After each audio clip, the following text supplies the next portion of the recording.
Kung nagbebenta ka, reject ka paulit-ulit, doon ka gagaling. Nag-networking ako, nag-insurance ako. Marami akong ginawa eh. Hindi ka gagaling magbenta kung naghahanap ako ng tagumpay sa buhay ko, pero isang katutak na failure ang nakukuha ko. Ang daming binigay sa iyong puhunan eh. Pinaliwala mo. Pinagtiwalaan ka naman ng tao eh. Pero kaya nawala yung tiwala kasi ikaw din sa sarili mo ang may kasalanan eh. Ano sasabihin mo sa sarili mo? Mag-a-abroad na lang ako. Magtatrabaho na lang ako. May ugali ka kasi na kailangan mong tanggapin, na kailangan mong madiskubre para hindi na maulit yung pattern mo sa buhay mo. Panibagong problema na naman. Naniningil, bayad sa utang. Ang lagi nilang naiisip yung problema. Iyak ka nang iyak, problemado, baon sa utang, iniwan ako ng lahat ng mga mahal ko sa buhay, kawawa naman ako, wala na yata akong makukuha ang tagumpay sa buhay ko. Dati minimum wage earner ka lang ah. Dati nga ang hirap ng kalagayan mo, masaya ka eh. Simpleng ulam nga lang, okay ka na eh. Tapos sasabihin mo sa akin, kawawa ka ngayon? Na probably tinatanong mo ngayon sa puso mo, bakit puro kamalasan itong nangyayari sa buhay ko? Ako ba ay totoo ba talagang anak ng Diyos? Bakit kabaliktaran ito nung inaasam ko at gusto kong mangyari sa buhay ko? Masipag naman ako, matyaga naman ako, matiisin ako. Nag-aaral naman ako. Lahat naman ang sinabi ng speaker, nagawa ko na. Bakit hindi pa rin ako yumayaman? Ang mahirap kasi sa tao, alam nyo kung ano, ayawin. Mamaya, iba na naman ang gustong gawin. Palipat-lipat ka eh. And probably that's the reason why wala kang nakuhang tagumpay because success is all about...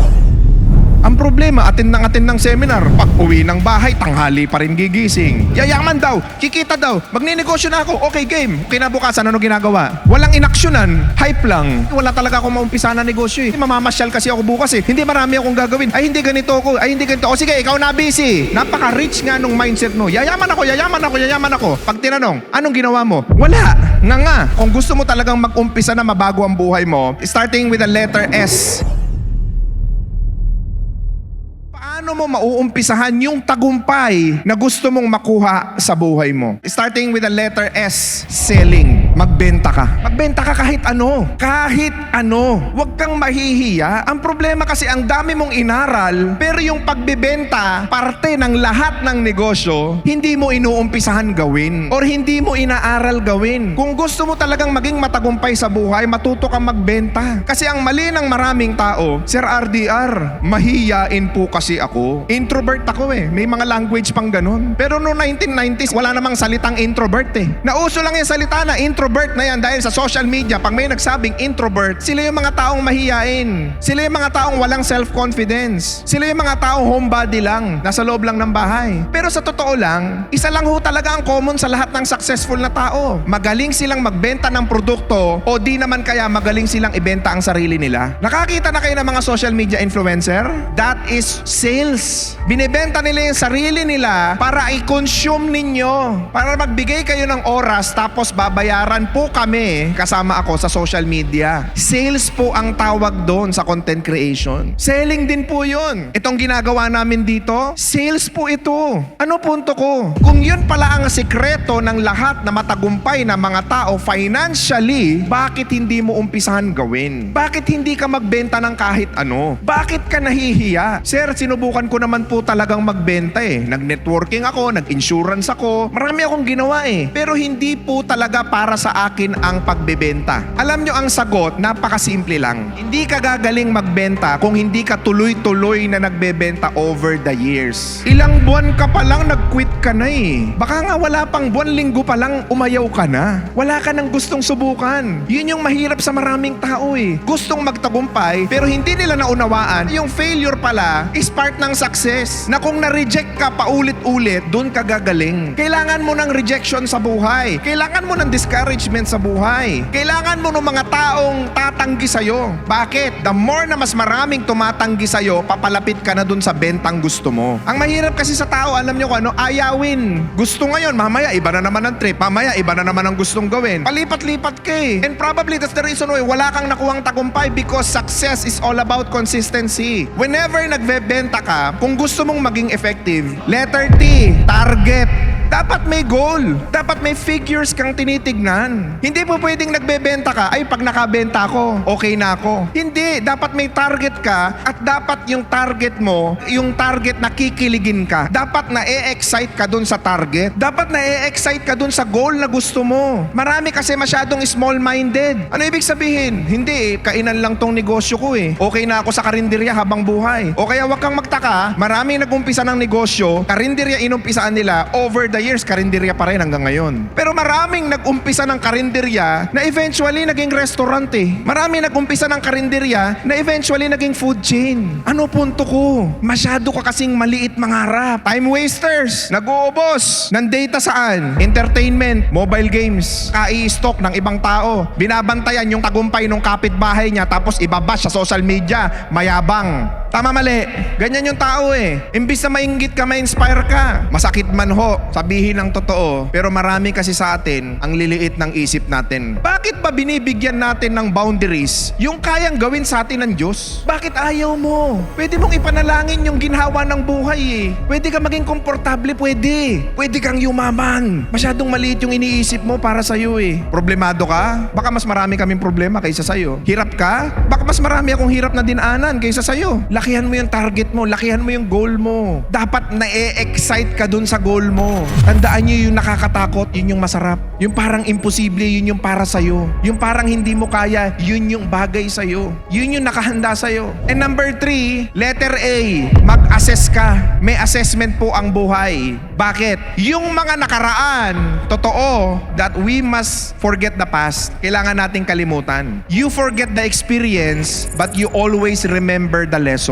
May assessment. Hindi po pwedeng walang reflection. Kailangan mo ng reflection sa buhay. Bakit paulit-ulit ang failure mo sa buhay mo? Wala sa oportunidad. Ang problema, nasa sayo. Kailangan mong i-discover ang sarili mo. Bakit meron kang behavior na nagdadala sa'yo dun sa lagi mong pagkabagsak, pagkalugi, pagkatalo? Hindi ka ba nagtataka parang pattern yung buhay mo? Parang na-experience ko na tong problema na to tapos naulit na naman ulit. Tapos sasabihin mo sa sarili mo, kawawa naman ako. Hindi yata talaga para sa akin ang tagumpay. Ano sasabihin mo sa sarili mo? Ay sige, mag-a-abroad na lang ako. Ay sige, magtatrabaho na lang ako. Hindi eh. Ikaw gumawa niyan. May ugali ka kasi na kailangan mong tanggapin, na kailangan mong madiskubre para hindi na maulit yung pattern mo sa buhay mo. Assessment. And syempre, pag nag-assess ka, pag nag-contemplate ka, pag mag-isa ka na lang sa bahay nyo, kasama mo yung pamilya mo, kasama mo probably yung mga anak mo, mag-reflect ka. Totoo ho ito. Na minsan sasabihin mo sa buhay, ang galing no? Totoo nga, hindi ko pa rin nararating yung tagumpay ko sa buhay ko. Pero totoo, malayo na yung narating ko. Maaring ang nakikita mo lang sa buhay ngayon is yung mga problemang nakaamba sa bungad ng pagmumukha mo. Nandyan eh, mga problema, ubayad sa utang, naniningil, panibagong problema na naman. Yun kasi yung laging naiisip natin eh. Pero nakakalimutan natin yung likod ng problemang nakabungad sa atin, napakalaking panalo na pala ang inihakbang natin, itinakbo natin. Most of the people,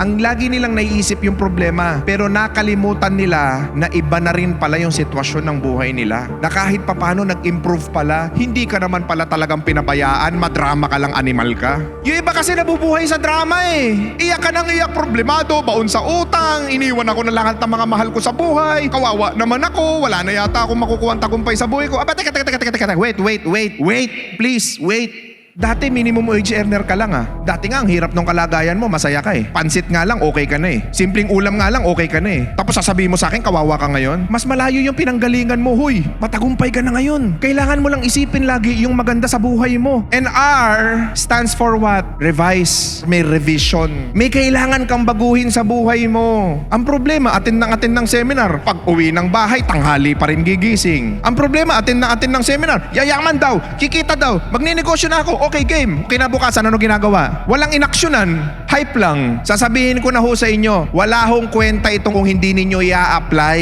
Busy, tapos pag may problema, hindi busy. Bakit? Susolusyon ng problema eh. Yung inspiration, motivation, hanggang ngayon lang yan. Bukas, aksyonan mo. And letter T stands for what? Test. Kailangan mong subukan.